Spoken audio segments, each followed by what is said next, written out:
നമസ്കാരം സുഹൃത്തുക്കളെ. നാടൊട്ടാകെ ദുരന്തപ്പെയ്ത്തിൽ കോടികളുടെ നാശനഷ്ടമാണ് ഇപ്പോൾ സംഭവിച്ചുകൊണ്ടിരിക്കുന്നത്. ഏറെ ആശങ്കയുയർത്തുന്നത് എന്താണെന്ന് വെച്ചാൽ പല പ്രമുഖ ടൗണുകളും നമ്മളുടെ മിക്ക പ്രദേശങ്ങളിലും മിനിറ്റുകൾക്കുള്ളിലാണ് വെള്ളം കയറി വൻ നാശനഷ്ടങ്ങളാണ് ഉണ്ടാക്കുന്നത്. വർഷങ്ങളോളം കഷ്ടപ്പെട്ട് ലോണെടുത്തും അധ്വാനിച്ചും കെട്ടിപ്പടുത്ത വ്യാവസായിക സ്ഥാപനങ്ങളും വ്യാപാര കേന്ദ്രങ്ങളുമാണ് നിമിഷ നേരം കൊണ്ട് വെള്ളത്തിലടിയിലായിരിക്കുന്നത്. പാവപ്പെട്ട മനുഷ്യരുടെ വീടുകളിലേക്കും കടകളിലേക്കുമാണ് വെള്ളം ഇരച്ചു കയറിയത്.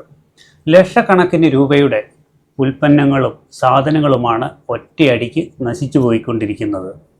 മണിക്കൂറുകൾ കൊണ്ട് ഇത്രയും വലിയ നഷ്ടം സംഭവിക്കുമ്പോൾ ആ പാവപ്പെട്ട മനുഷ്യർക്ക് ഇതിനൊക്കെ ആര് ഉത്തരവാദിത്വം പറയും?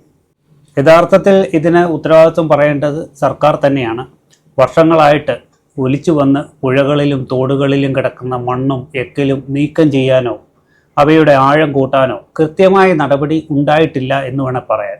ഓടകളിലും ചാലുകളിലും കൃത്യമായ ക്ലീനിങ് ചെയ്യാത്തതുമാണ് ഇന്ന് നാട് മുഴുവൻ പെട്ടെന്ന് വെള്ളത്തിനടിയിലാകാൻ പ്രധാന കാരണം. വെള്ളത്തിന് ഒഴുകിപ്പോകാൻ വഴിയില്ലാതെ വരുമ്പോഴാണ് അത് ജനവാസ മേഖലകളിലേക്ക് കൂടുതൽ വെള്ളം കയറുന്നതും അതുപോലെ തന്നെ കൃഷിനാശങ്ങളുമൊക്കെ സംഭവിക്കുന്നത്. അതുകൊണ്ട് സർക്കാരിൻ്റെ ഭാഗത്തു നിന്ന് അടിയന്തര നടപടി ഉണ്ടാകേണ്ടത് വളരെ അത്യാവശ്യമാണ്. ഇനി വൈകാതെ തന്നെ പുഴകളിലെയും തോടുകളിലെയും മണ്ണ് നീക്കം ചെയ്യാനും കൃത്യമായ ഓടകൾ ക്ലീൻ ചെയ്യാനും സർക്കാർ അടിയന്തര നടപടി എടുക്കണം. ഈ ദുരന്തത്തിൽ എല്ലാം നഷ്ടപ്പെട്ടവരെ സഹായിക്കാനും അർഹമായ നഷ്ടപരിഹാരം നൽകാനും സർക്കാർ തയ്യാറാകണം.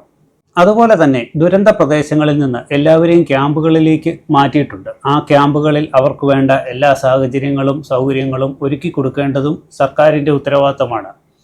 ഇല്ലെങ്കിൽ ഇനിയും വലിയ ദുരന്തങ്ങൾ നമുക്ക് കാണേണ്ടി വരും. അതോടൊപ്പം തന്നെ ജനങ്ങളുടെ ഭാഗത്തു നിന്നും ഉണ്ടാകുന്ന വലിയൊരു അനാസ്ഥ ചൂണ്ടിക്കാട്ടാതിരിക്കാൻ കഴിയില്ല.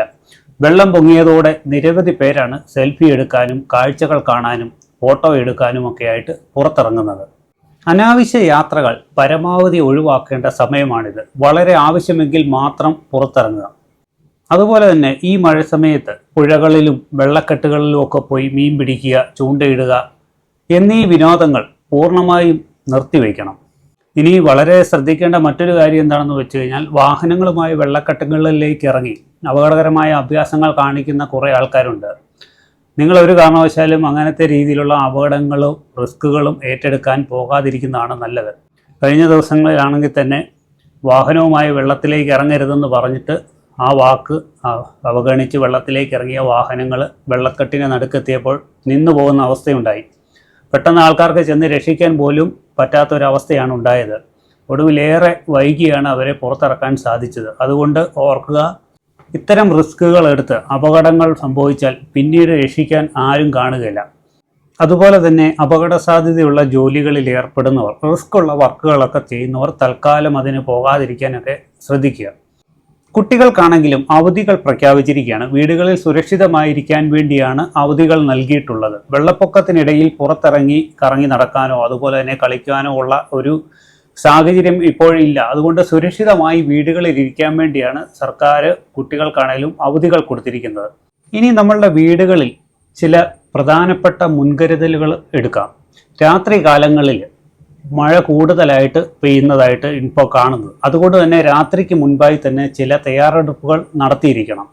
മൊബൈൽ ഫോണുകൾ, എമർജൻസി ലൈറ്റുകൾ, പവർ ബാങ്കുകൾ എന്നിവയൊക്കെ നേരത്തെ തന്നെ ചാർജ് ചെയ്ത് വയ്ക്കാൻ നിങ്ങൾ ശ്രദ്ധിക്കുക. വൈദ്യുതി എപ്പോൾ വേണമെങ്കിലും തടസ്സപ്പെടാം. അതുപോലെ തന്നെ വാട്ടർ ടാങ്കിൽ നേരത്തെ തന്നെ വെള്ളം നിറച്ചു വയ്ക്കുവാൻ നിങ്ങൾ ശ്രദ്ധിക്കുക.